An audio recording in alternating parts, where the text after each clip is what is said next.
Hello, beauties.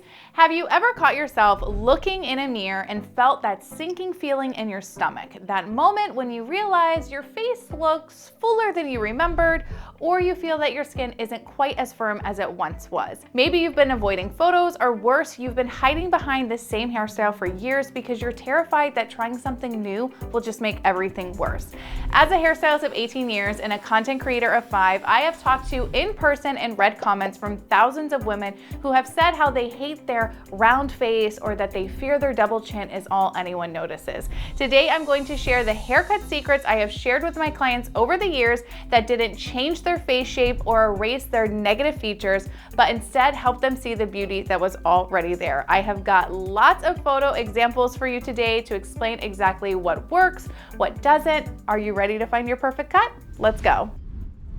Now, let's not think that this mistake is for all bobs, but specifically bobs that hit right at your jawline are perhaps not the most ideal cut if you're wanting to help make your face appear more narrow than it is wide or draw attention away from your chin or neck area. Because jawline bobs hit right at your chin, this automatically draws the eye in right to the area that you may want to minimize. It's almost like there is a horizontal line that appears at your jaw, widening it. And because of this, it can also make your facial length appear even shorter because it cuts off the movement of the eye right at this area. It prevents the eye from moving further down or further up, and where if you had more length to it, it would allow your eye to move around a bit more. All right, so here you can see we have a longer hair option for our model here. The longer hair, it lets your eye travel down from your part, down through your beautiful face, past your jaw and your neck into the rest of your hair, where when the length stops right at your jawline, the main focus shifts to your face over the rest of your hair. So it prevents the eye from moving around as much as we have more eye movement with our longer lengths, where here it just kind of brings it right in, maybe in that region that you're nervous about. I do want to be clear though, in no way, shape, or form do you have a bad or a wrong face because it's round, or maybe you've been blessed to get a little older, so your face holds weight different than it used to, or maybe you feel like your skin is sort of sagging. It's important to see the beauty that you have rather than looking at it negatively. So while this video is to help you enhance what you already have, do know that at the end of the day, wearing your hair in a way that makes you feel best is always what's going to be right for you. And I would actually love if you could share in the comments what your favorite haircut of all time is or was. Is it a chic bob? Is it something with tons of layers for texture and movement? I cannot wait to hear and chat with you guys in the comments, so be sure to let me know what your favorite cut is. So with that being said, it isn't to say that you can't wear a shorter jawline bob or that you have to wear your hair long. There are several options that we can do to tweak this cut to make it work for you, and I'm gonna give you some options right now. Option one is to just simply extend the length of your bob to a little bit past your jawline. So what this does, it's a great option for those of you that you can't stand the hair touching your shoulders, so it's still that shorter bob look, but it gives the appearance of more length to your face because the eye moves down past that jawline. So it gives you more visual movement rather than just focusing in right at that jaw or area of concern. And then option two is nice and simple. It's just, if you want actually to keep the jawline length, like if you love it, option two is really simple. All you need to do is just add a very soft layer to that jawline length to help break up visual movement with the eye. So what makes this work is because you have the layer breaking up, rather than with a one length bob, it kind of just drags down. We've got the layer that breaks up the length, so it brings the eye up to your eyes, focusing in this region a bit more, rather than having the eye just go straight to that jaw. So it's very soft and subtle, but it does make a difference. And then option 3, I've got to swap out my photos really quick. So option 3 is simply just styling your hair with a little more volume, which may sound contradictory because oftentimes in round or full shapes, we don't always want to add volume to that, but let me explain why it works in this case. So if we look at these two examples, both of these women, they have similar lengths of hair and they have similar facial features. The distance between each of their facial thirds is very similar and even. And if you're not quite sure what that means, it means that your face is broken up into 3 different sections. You have your upper, middle, and you have your lower third. So your upper third is from your hairline to just right in between your brows. Your middle third is from the middle of your brow to the very bottom of your nose, making up the middle of your face. And your lower third is from just below your nose to right at your chin. So you have your lower, your middle, and your upper third. This makes up the length of your face in its entirety. These can be even with even distribution between each 3. One can be more prominent than the others. There is no right or wrong. Everybody is different. And I will link some videos below where I dive into this topic a little bit deeper for those of you who are like, what the heck are you talking about? So be sure to look for that in the description and pinned comment if you're a little confused. But to get back to our photos, both of these women, they have similar proportions within their face. The photo on the left here, the eyes are naturally drawn in right at her face. Her face looks like the largest part of the entire photo. The woman on the right, there is a little bit more balance between her face and her hair. The length still works for her, even though she has maybe some of those features that some of you may be concerned about. We all like to pick ourselves apart much worse than anyone else would. But her length is sort of at that make or break jawline length for the most part. The biggest difference is how her hair is actually styled. She has more volume in her hair than not. So why does this make a difference? The ratio between her head, her hair, head shape is much more balanced than the ratio in the photo over here. So let me swap out photos for you guys. So as you can see here, when you look at the space that the hair takes up with its style, and you compare it to the shape of her face, this photo, it's much more proportional between the two. The ratio of the two sizes flow a bit better. Where the photo here on the left, the amount of space that the face takes up is greater than the actual space that the hairstyle takes up. So this means depending on your shape and features, again, this is assuming if you're somebody who wants less attention brought directly to your face, styling your hair more like the photo on the right is going to bring attention to both your haircut and your face. This looks like a haircut that is tailored exactly to your needs, bringing out and enhancing the beauty of both your face and your hair. So you have more visual movement with the eye here, rather than in our example on the left, you sort of are just drawn in directly to her face. So I'm gonna grab another photo as well. Okay, so we're gonna use our lovely model here as an example of how we can make a cut work for her that's shorter, while also if somebody, let's say, came in with her length of hair as it is now and wants to go shorter. So when I look at this long hair, automatically my eye goes right here into this middle spot. It's sort of like curving in on its own right here. It's almost like it's screaming that it wants to be a bob.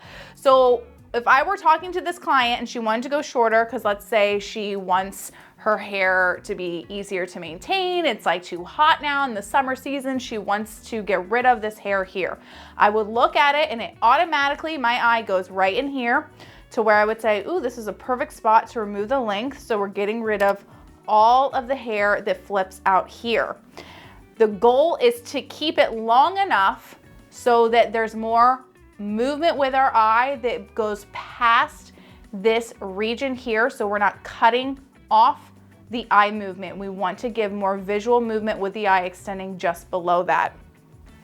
So IE, or example, I don't think I said that right, comes in our longer version. And so you can see here what a big difference having the length be a little bit longer makes in this cut. We have sort of this like nice diagonal flow that comes in. It extends the length down through past that jaw. We're here, we're hitting right at it. It gives her a more oval shape almost to her face. It extends the length of her face to look longer. It doesn't look as wide. So it is a great spot for, let's say, if this woman did have her hair this length and she hated it and she wanted to grow it, this is gonna be the perfect length for her should she want a bob. And same with if you had her coming in with her hair longer and she wanted to shorten it, but was afraid of going too short, you would leave it longer here and it looks just beautiful.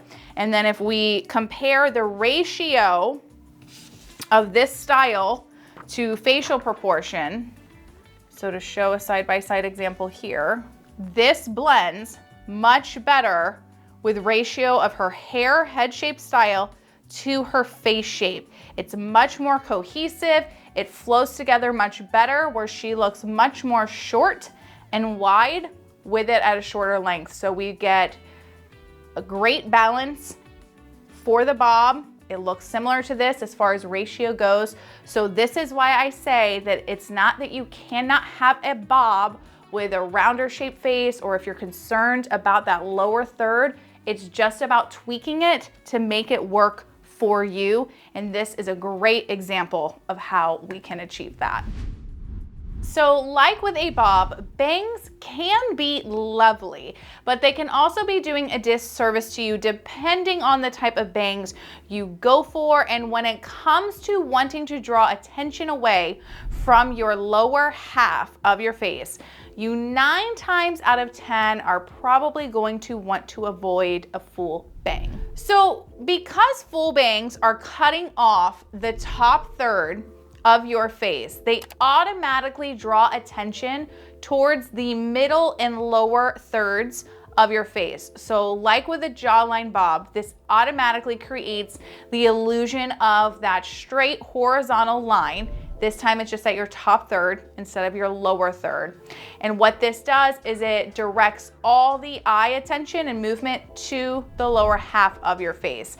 Now, this can work at times depending on what your natural facial proportions are or what features you like best within your face. I dive into this topic of bangs more in a previous video, what face shapes and proportions work best for bangs that I'll leave linked below. There is a lot that I could share on this topic, but we only have so much time, and to not get complaints in the comments that the video is too long, I am trying my best to stay focused. So if you want to hear more about bangs after this video, I'll leave it linked below for you in the pinned comment. So let's take a look at our 2 options we have here. From these photos, it appears that Melissa McCarthy maybe has a touch more length to her face, where Rebel Wilson maybe appears a touch more wide. Melissa McCarthy, her dark hair and light eyes create a little bit more contrast compared to Rebel Wilson, which it does draw the eye into this area maybe a little bit more.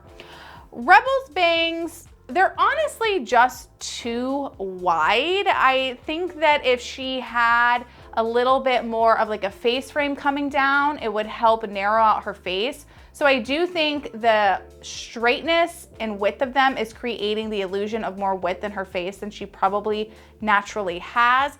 I don't know that blunt bangs are still the best option for her because of how thick and straight they are in the center, but it would at least help soften them a bit if she had a touch more length coming down through here. But with both women, the full bang is cutting off the top third of their face, so that increases the chance that more attention is going to be brought maybe to the area that you're wanting to minimize or that you maybe have concern over. Now, if you like to wear a full bang, you do still have options though that you can make them work for you, like with our bob. So I'm gonna show you those options right now after I swap these out. So option one is going to be wearing your hair in a style like a top bun or with your hair pulled up if you still like a thick full bang. This is visually going to bring the eye up, looking at the top of your ponytail. So you're lifting that eye. So rather than the eye just automatically going to that middle third, it's gonna create more movement so you don't get stuck with just the focus being on one set area.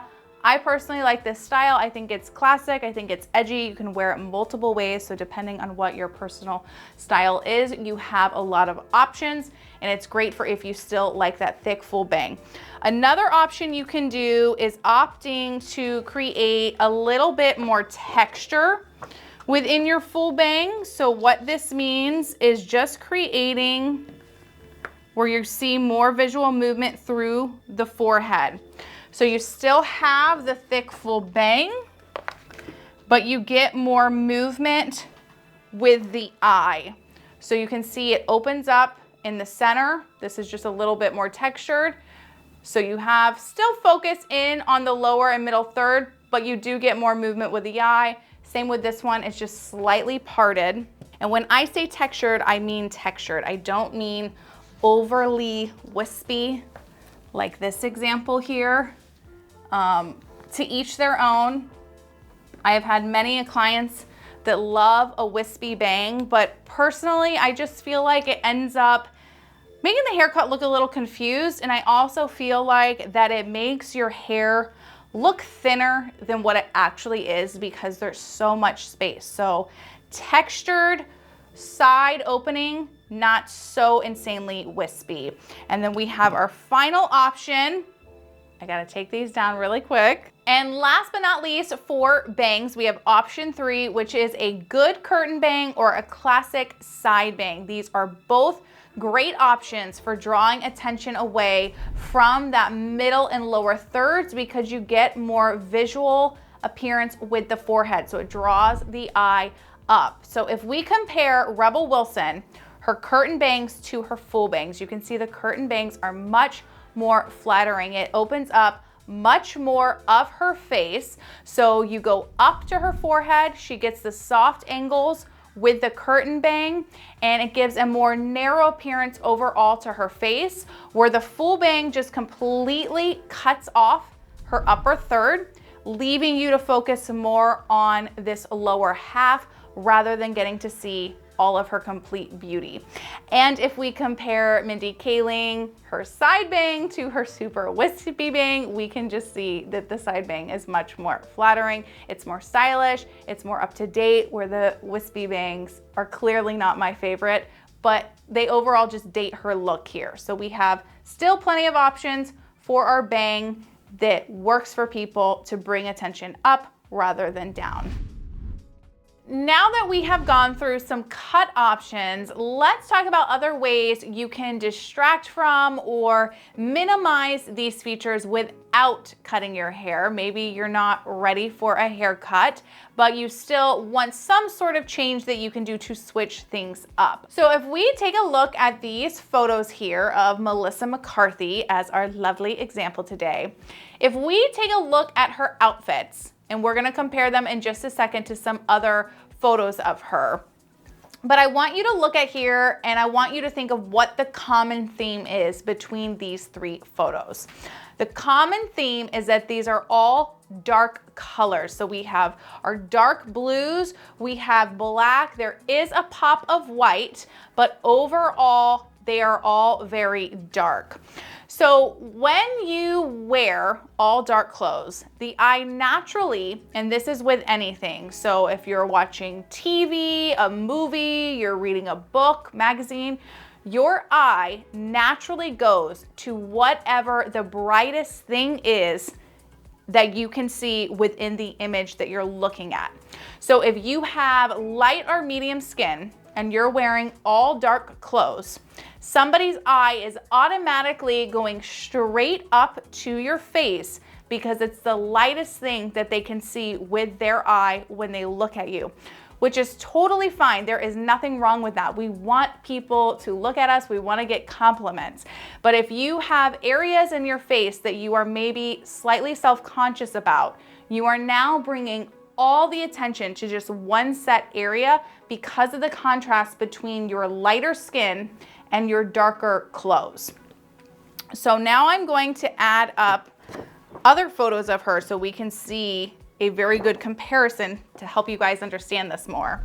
Okay, so if we compare those outfits to now these outfits, we have so much more movement that is happening with the eye because of the pops of color. So even with the white pantsuit and the cream dress, your eye, because they are the brightest thing you see, your eye automatically goes to the outfit first and then up to her hair and to her face. I love this yellow dress. Like, I absolutely love it. The color alone stands out, but you also have a lot of detail to the pattern. There's a lot of texture. So you spend a lot of time on the dress taking it in before you even work your way up to the rest of her face. And then lastly, we still have our dark option of the black dress, but because of the pops of white, your eye automatically goes into the white. Again, there's a lot of texture with the white in the dress, and it then also goes to the pop of red between her shoes and her lip.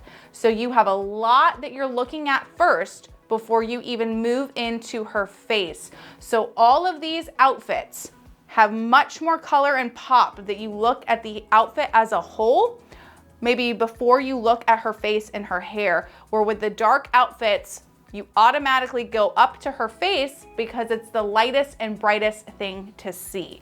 So this is a great example of how just your clothes alone and colors that you wear can do a lot of change for bringing the attention to parts that you want to see over just your face and hair, especially if you're not wanting to change your hair, because I know that that's not always something that we want to do, is cut our hair. So if you're not open to cutting your hair, but you're open to maybe something else, another alternative is to add some lighter or darker pieces to your hair if you have a single solid color. So we're sticking with our Melissa McCarthy theme here, because why not? All right, so we can see the difference in these two photos here of Melissa McCarthy, the difference between her having soft highlights versus a single color. One may argue, and you'll have to let me know if you agree with this in the comments, but one may say, well, Summer, these highlights are right in the exact area that I want to avoid. And while I can see that point, it still does stand though that your eye goes from her dark hair to then her lighter pieces before moving to her face. It gives visual movement with the eye rather than going from just straight dark to lighter skin. The highlights give it a pop of color, texture, and dimension, and it automatically just brings more movement with the eye rather than just one set area. Adding highlights also works too. If you like that shorter jaw length, you don't have to have it longer. Adding them in works great because it creates, again, dimension and texture. So this photo, both of them are in that whole jawline region where you're a little nervous about it, but the difference between the contrast of the dark at the bottom and the highlights at the top, it brings the eye up to this area. So rather than just focusing on this lower half, your eyes automatically go up. Again, we have the hair here. There's an overall highlighted look.